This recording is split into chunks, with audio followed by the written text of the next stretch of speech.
We did this 2 days in a row. We did it Wednesday and Thursday. We signed up to do it to host and hostess. And we had activities for the children. You get a list of who the people are that will be there and their children and their ages.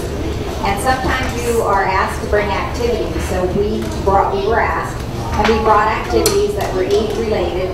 And you know, you're just there to talk and have fun with the children and to give some relief to the parents in that they are always thinking of the activities. They are the working poor, so some of them have jobs, and it's kind of nice to have somebody there just to help you out.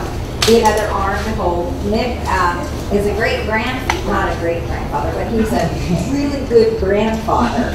And there was a little baby, and he held the little baby and kept her quiet. It was really beautiful, and I know the mother appreciated that.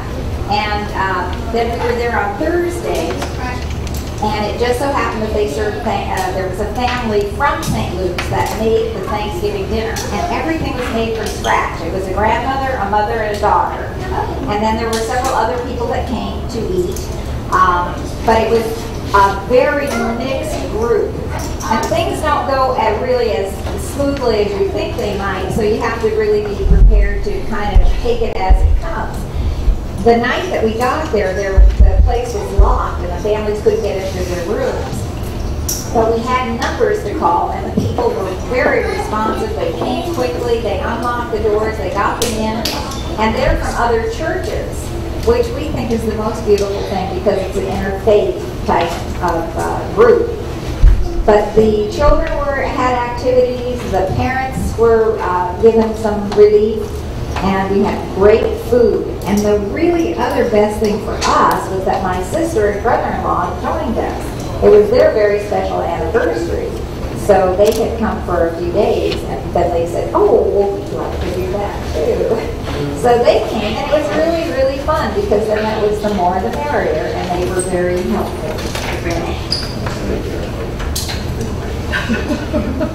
I don't like being upstaged by anyone.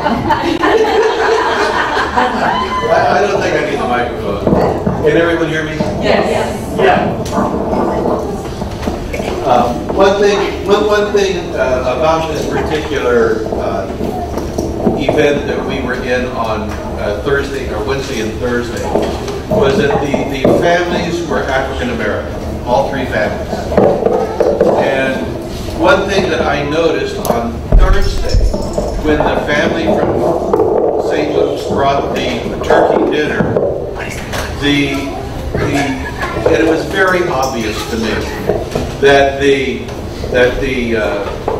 hosts and hostesses were on one side of the table, and the families were on the other side of the table, which is not in the part of doing this program. What we want to do, when you have the opportunity to do this, is to really get in and mingle with the families. As Lucille was saying, I took the baby, but there were 6 other children in the group. One of the families had gone to local families, so that left 5 children. I took care of one, but the other 2 children were with their families at the table, segregated from the hosts. When we have the opportunity to do this, what would be nice would be for someone to take a child and take him off the mother's hands. The mothers were disciplining the children throughout the dinner. It did not make for good camaraderie, except for the host end of the table, which are having a great time talking to each other. But what we want to do is to mingle with the families, to give them a break, and for them to get to know us, that we care. I really don't know if those 2 mothers think that the group really had the intention of caring for them that event. That is not what we're to do. We are to show that we really love these families for what they are. And when we have the opportunity, and I encourage you all, particularly with the sisters that are in hijabs, to know that we participate and that we do want to make the world a better place for them. When you have the opportunity, please sign up. It's a great program. Thank you. Thank you, my friend. I have one question. Yes, question. I am homebounded, and if somebody has to keep few hours to child with me, but should be capable of doing things, go to the bathroom, I can watch that kid for 2 months. Okay, generally speaking, we are never alone with the child. Oh, yeah. Never alone. And when the child has to go to the bathroom, it should be with a sibling or their mother. There is too much of the predation in the world, particularly in the news now with the sports programs. Never be alone with the child that is not yours. Let mama or a sibling take the child to the bathroom. Thank you, Mike. Yeah, there are Okay. pros and cons. All right. So also I want to remind you that we are continuing to do the food drive. So how many people here will bring 1 can of food next week? Okay, just 1 can. Because this helps to feed people, so I'm expecting at least 30 cans of food next week. So we're still doing a food drive, and we're also doing a cell phone drive. If you have a cell phone under your bed, in the closet, in a box, a shoe box somewhere that's just something you haven't been ready to throw away, in the glove compartment of your car, in the trunk of your car, stashed away in the back of a dresser drawer that you're not using, please give us that cell phone, because what we can do is give that to Harbor House, and victims of domestic violence can use those telephones, not at your charge, but those phones are converted to 911 phones. And when we create a safety plan for those sisters, Harbor House is able to give those phones to those people. Am I getting an echo? Yes. All right, can we work on that a little bit? Yes, sister. Can they use Blackberries? They can use anything. Anything is convertible. Any cell phone. We've done about 350 phones so far. But we do not need the wires. If you don't have the attachments, don't worry about it. We're not going to use them anyway. Thank you, Ken. We don't need the wires. We don't need the adapters. All we need is the phone.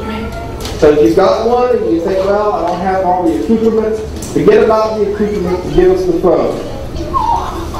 Thursday was World AIDS Day. And interestingly enough, I had registered to be one of the participant speakers for World AIDS Day at St. Luke's United Methodist Church for an interfaith worship service.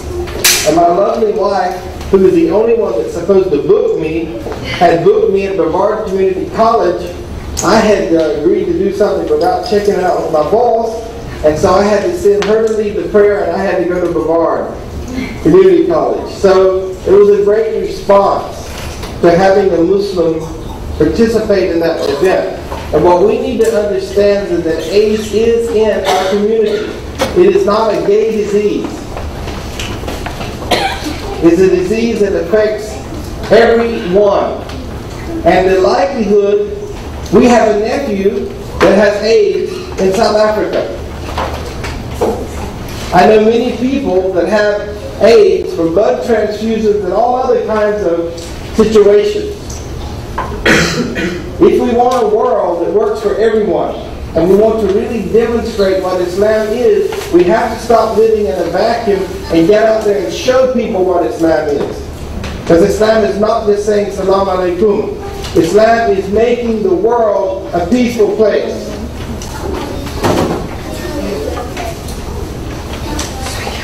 How many people are having exams this week?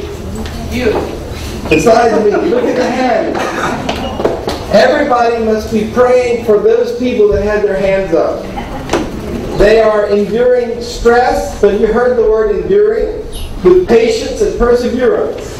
This class will help us get through next week with our exams. And so I ask you to pray for me as well. This is an exciting time of my life. It's the third degree in 18 years. The second master's degree, and it's time for me to reframe myself now and decide, okay, what skills have I got out of all this, and what am I going to do for Allah with it? So please pray for me in that transition. I can't imagine what it's going to be like on Wednesday morning when I wake up and say, I don't have to ever go to school again until I decide to get my PhD, which isn't looking real promising right now. Right now, it's the last thing I want to think about. Last night, Wasim Sharif, a young man, a young Indian man, who is really doing a lot in the world about peace in the name of Islam, made a phenomenal presentation at Valencia Community College last night. If you ever get a chance to hear him, I highly recommend that you go hear him. Also, there is a confirmation class. How many people know what that is? A confirmation class is for Christians.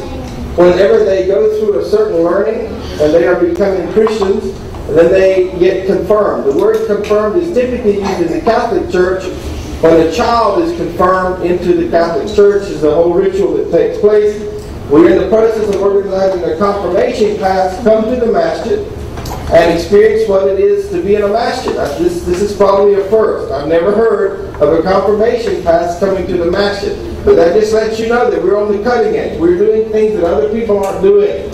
So we need your prayers and we need your support. You said you're going to bring somebody who is in that program? We're bringing 25 confirmation students along with the Reverend, inshallah, to the masjid. We're in the process of organizing that. Yes, dear? There's 35 signed up right now, and they've got until January 1st to sign up. Oh, I'm sorry. There are 35 signed up now, and they have until January something to sign up. So currently we have 35 confirmation young people who are going to be coming here to learn about Islam.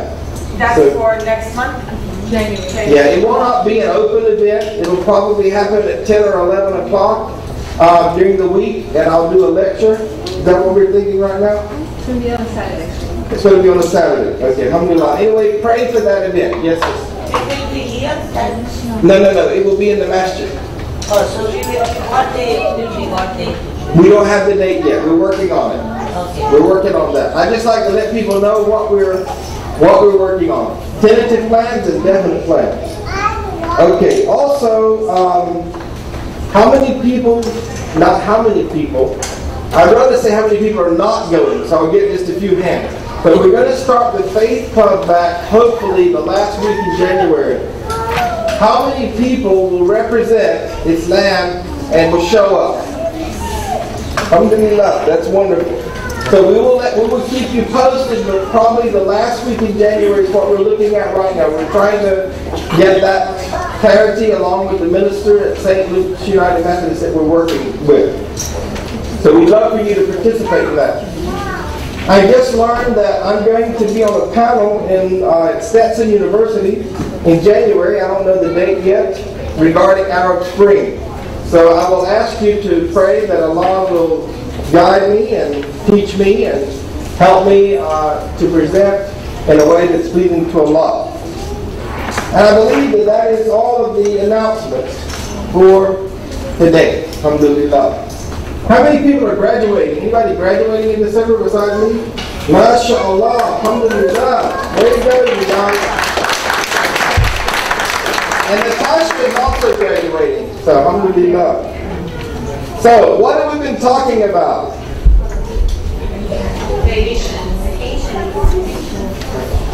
Oh, thank you. Thank you. What would I do? Who's here for the first time today? Yes, would you please introduce yourself? I'm Faye. I'm running from Florida. I moved down here in April from Wisconsin. So I'm now enjoying the weather. Summer was tough. I've been studying Islam on my own for about a year. and I felt it was time to get some personal contact and support and encouragement from everyone. Well, you're in the right place. I am. Make sure that no one is allowed to leave without giving ladies her your number today. Very happy to have you. And we're here to support you. That's what this group is all about.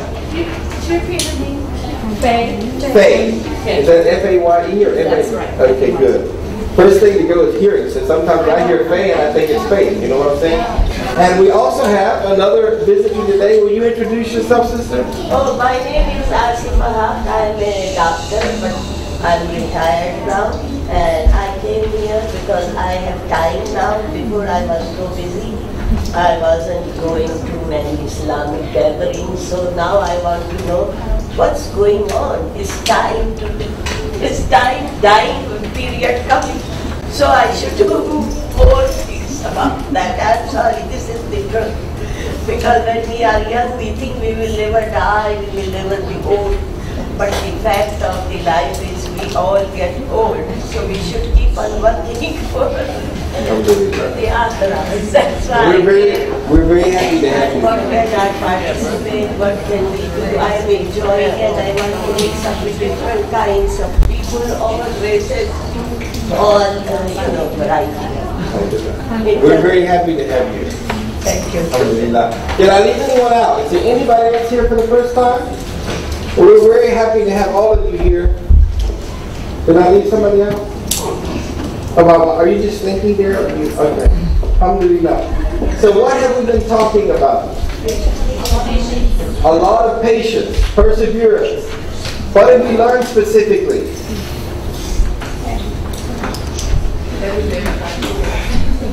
That it is very hard to get. So that means we have to do what? We have to acquire it, right?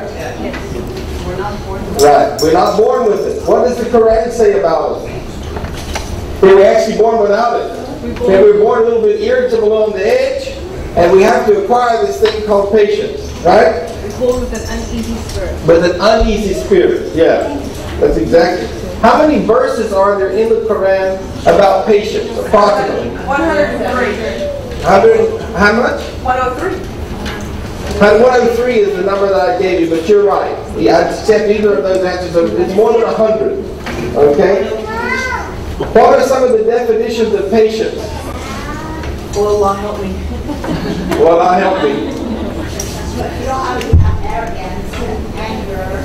So it's the opposite of arrogance, and it's the opposite of anger.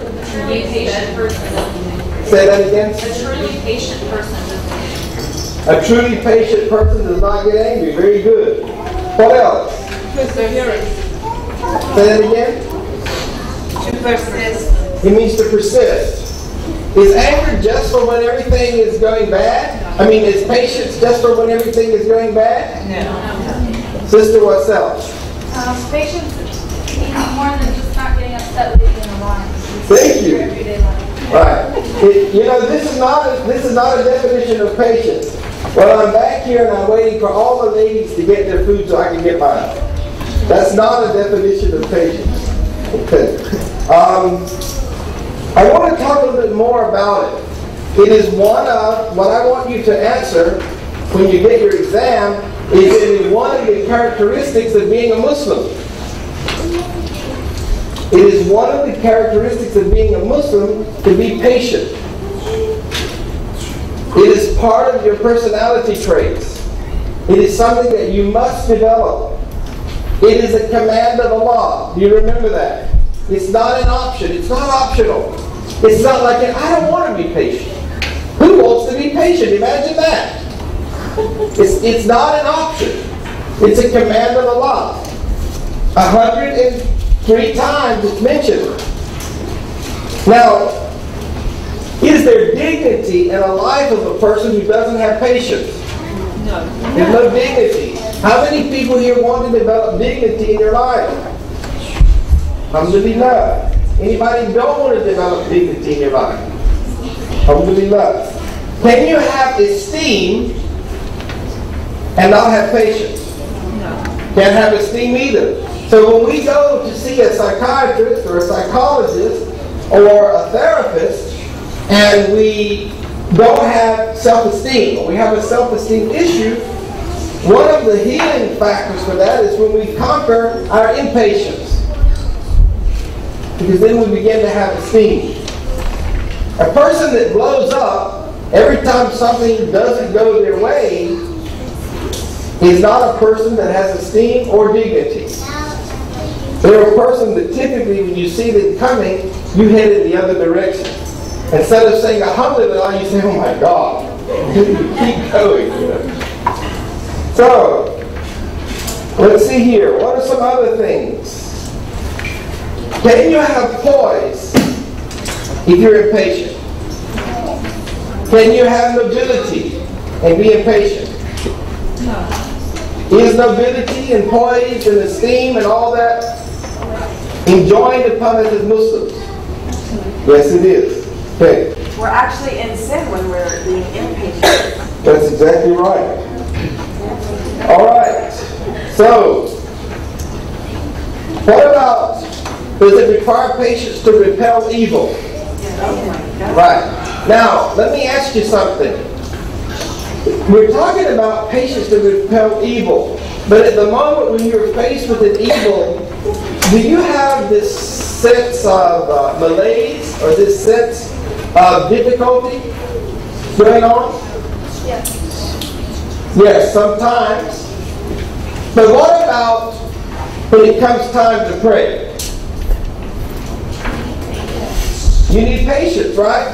Because you are, unfortunately, many of us probably, are looking at that, and more than likely those people will have maybe a 50-inch flat screen. I don't have one, by the way. But it takes patience to go up to that. Well, you don't have to go up to it anymore. It takes patience to find a remote and say, okay, it's time to pray. Now, do most people think of that as an act of patience? No, I don't think. Who said yes? Were you kidding? Oh, okay. Thank you. Most people don't think of that as an act of patience. But that's an act of patience because you are being patient to do what? To pray. It is a crime not to pray in Islam. Did I just spit on you? Please forgive me. I really didn't mean it. I'll try to stand a little further away. I didn't know I was propelling things for my body. Thank you.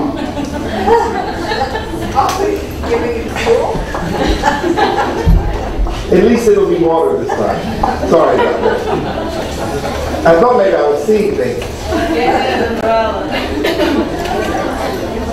Now you don't want to sit too close to that imam. See, that takes patience right there. That's to admit that the imam spat on you, right? So it takes patience, but you see, in our minds, because we've been deluded, we believe that patience is associated with something negative. That I need patience because my child is arguing with me. Imagine a child arguing with me. I need some patience because my wife disagrees with me.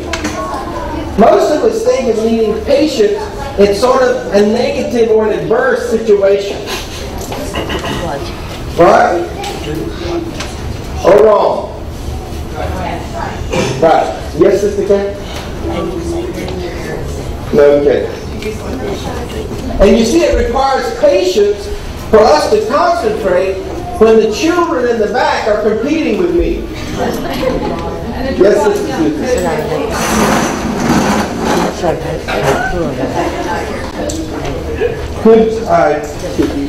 Could I repeat what I just said? I said that I spit on you. Did you get that? Wow! What did I just say? Help me out, guys. His patience